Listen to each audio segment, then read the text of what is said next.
আজকে এই মহতি যজ্ঞ অনুষ্ঠানে যারা আয়োজক বৃন্দ রয়েছে, আমাদের কমিটির বাবারা, কমিটির দাদা ভাইয়েরা, তাদের কতদিনের প্রচেষ্টার ফল মাগো। অনেকদিন ধরে আশা করে আছি আমরা অমুক দিনের অমুক মাসে এত তারিখে আমাদের এই মন্দিরের প্রাঙ্গণে মহতি যজ্ঞ অনুষ্ঠানের আয়োজন করব, ভক্ত সঙ্গ করব, ভক্ত সেবার আয়োজন করব। আজকে সেই মহতি যজ্ঞ অনুষ্ঠানে আপনারা অনেকেই অনেক দূর দূরান্ত হতে ছুটে এসেছে, ছুটে এসে গৌর গোবিন্দের লীলা কথা হরি কথা আস্বাদন করছেন। মা, এটি যে আমাদের কত বড় পাওনা, কত ভাগ্য ছিল। কিন্তু দেখো আগামী বছর আস্তে আস্তে আমাদের কার ভাগ্যে যে হবে আর কার ভাগ্যে যে হবে না মাগো। আমি এখানে আসি বা না আসি সেটা বড় কথা নয়, কিন্তু এই মন্দির প্রাঙ্গণে প্রতি বছর তো এমন যজ্ঞ অনুষ্ঠান হবেই মাগো। কিন্তু এই যে আমরা এখানে যতজন ভক্তজন আছি, এই এতজন ভক্তজনার মাঝে আগামী বছর আস্তে আস্তে আমরা কে থাকবো আর কে যে থাকবো না, এটি কিন্তু কারো কথা বলা যায় না, ভাগ্যের কথা বলা যায় না। কারণ কখন যে কার ডুবে যাবে আয়ু বেলা বাবা, কেউ কোনোদিন আমরা বলতে পারবো না। আজকে যারা আয়োজক বৃন্দ রয়েছে কত কষ্ট করে মা, তাদের খাওয়া নেই, ঘুম নেই, সংসার নেই, কাজ নেই, কর্ম নেই, সবই কিছু ছেড়ে দিনের পর দিন, রাতের পর রাত ভিখারির মতো, পাগলের মতো, অপরাধ ক্ষমা করবেন বাবা। এত সুন্দর মানুষ তবু পাগল বলছি কেন জানেন? সত্যি এনারা পাগল হয়েছে। বলুন তো কোন পাগল হয়েছে? সত্যি বাবা, সত্যি এখানকার যারা আয়োজক বৃন্দ রয়েছে সত্যি এনারা পাগল হয়েছে। কোন পাগল? সত্যি এনারা হরিনাম কৃষ্ণ নামের পাগল হয়েছে। হরিনাম কৃষ্ণ নামের পাগল হয়ে হরিকে ভালোবেসে, কৃষ্ণকে ভালোবেসে তারা দিনের পর দিন, রাতের পর রাত খাওয়া নেই, ঘুম নেই, সবই কিছু ছেড়ে সকল মান অভিমান মায়ার শিকল কাটিয়ে তাদের কি দরকার ছিল, কি প্রয়োজন ছিল আপনাদের দাঁড়িয়ে দাঁড়িয়ে ভিক্ষা করে, বাঁধুকরি করে এই মহতি যজ্ঞ অনুষ্ঠানের আয়োজন করেছে বাবা। কিন্তু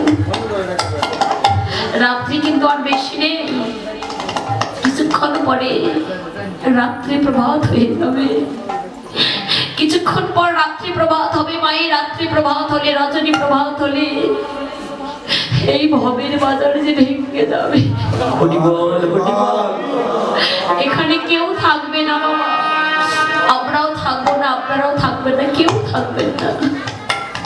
সকল ভক্ত চরণে নিবেদন করে বলছি সকলে আশীর্বাদই করবে কমিটির বাবারা, যেন শুধু এবছরই কেন প্রতি বছর বছরে, প্রতি জন্ম জন্মান্তরে, প্রতি যুগ যুগান্তরে এমন মহতি যজ্ঞ অনুষ্ঠানের আয়োজন করতে পারে বাবা, ভক্ত সেবা দিতে পারে। কারণ জগতের সেবাই হলো জীবের পরম ধর্ম। তারা যেন ভক্ত সঙ্গ করতে পারে, ভক্তের বাজারও লাগাতে পারে, সাধুগুরু বৈষ্ণব বৈষ্ণবীর সেবার আয়োজনই করতে পারে। কৃষ্ণ প্রেমে যেন তাদের মতি হয় এবং মন্তিমে যেন এই মধুমাখা নাম বদলে স্মরণ করে ইহলোক থেকে পরলোকে গমন।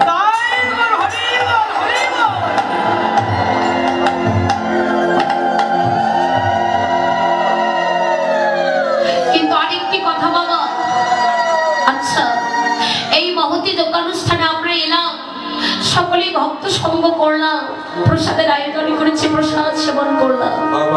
কারণ ভগবান বলেছেন আমা হতে আমার নাম বড়, নাম হতে আমার প্রসাদ বড়, প্রসাদ হতে ভক্ত বড়, ভক্ত হতে ভক্তের চরণ ধরি আরো।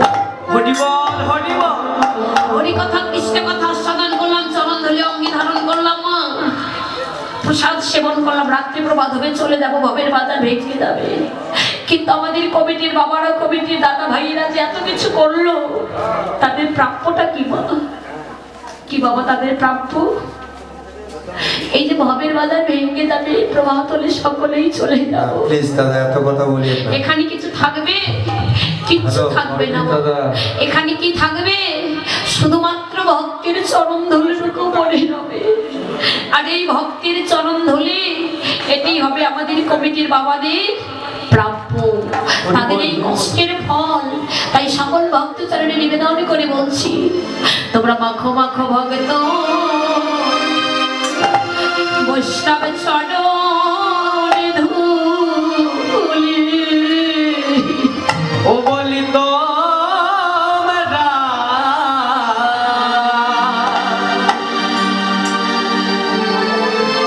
মাখো মাখো ভক্ত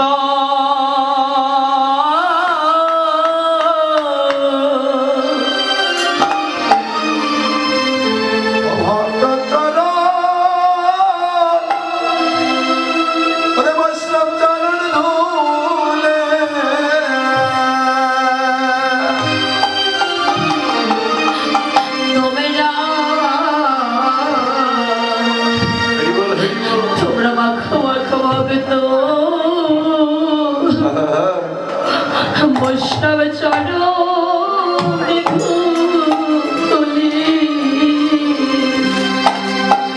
তোমরা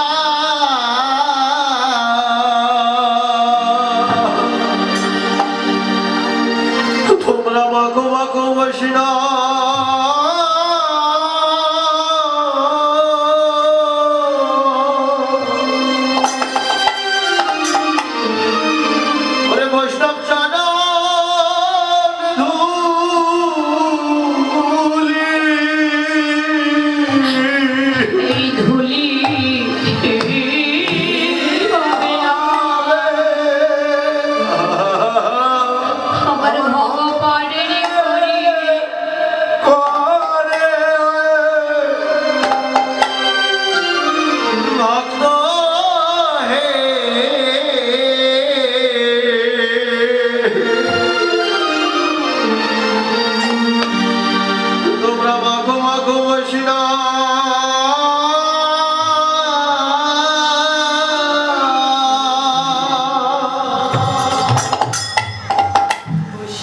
ওরে বৈষ্ণব চরণ ধুলি।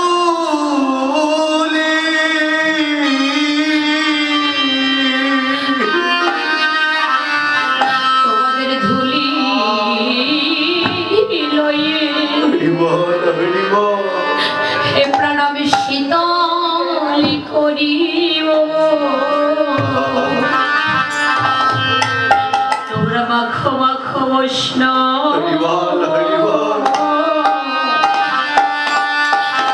বৈষ্ণব চরণে ধুলি রে। ও বলি ধুলি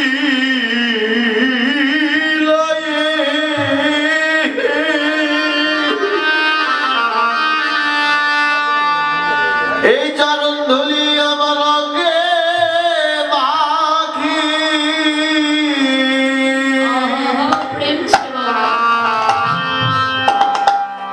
ওরে মাখো মাখো বৈষ্ণব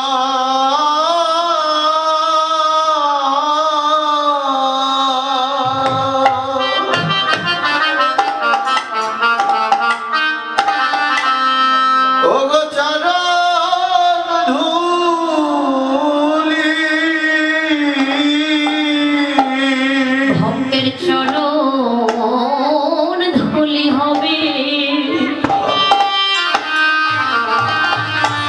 এই ধুলি হবে আমার ভব পারের করি।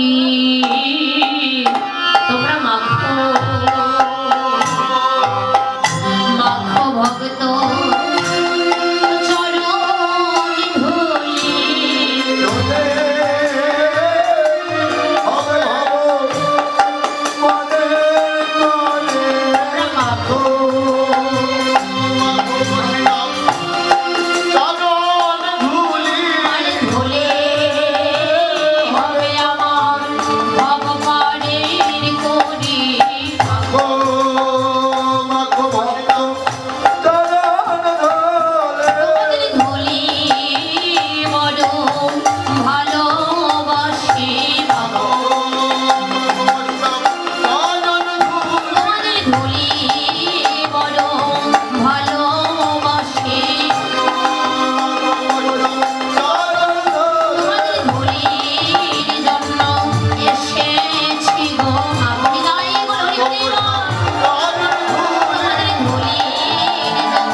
করি মাগো মাগো বৈষ্ণব চরণ আরে ধুলি ধুলি হবে আমার ভবপাড়ের করি মাগো মাগো বৈষ্ণব চরণ ধুলি আরে ধুলি হবে আমার ভবপাড়ের করি মাগো মাগো বৈষ্ণব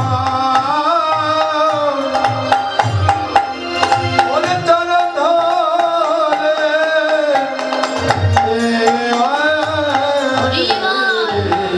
আমাদের একমাত্র ভবপাড়ের করি হবে মাই ভক্তের চরণ ধুলি হরি বল। তাই আজ নদিয়ার নাগরিকগণ যখন ওই পথ দিয়ে যাচ্ছেন মাগো সুরধনী যমুনায় যাচ্ছেন কলসিতে জল ভরবার জন্য। এবার সুরধনী গঙ্গার তীরে দাঁড়িয়ে সুরধনী গঙ্গাকে দেখে মনে মনে ভাবছে আরে এই বুঝছে আমার সেই যমুনা। তাই সুরধনী গঙ্গাকে দেখে বলছে যমুনা আমি ও যমুনা ওরে তুমি কি সেই যমুনা প্রবাহিনী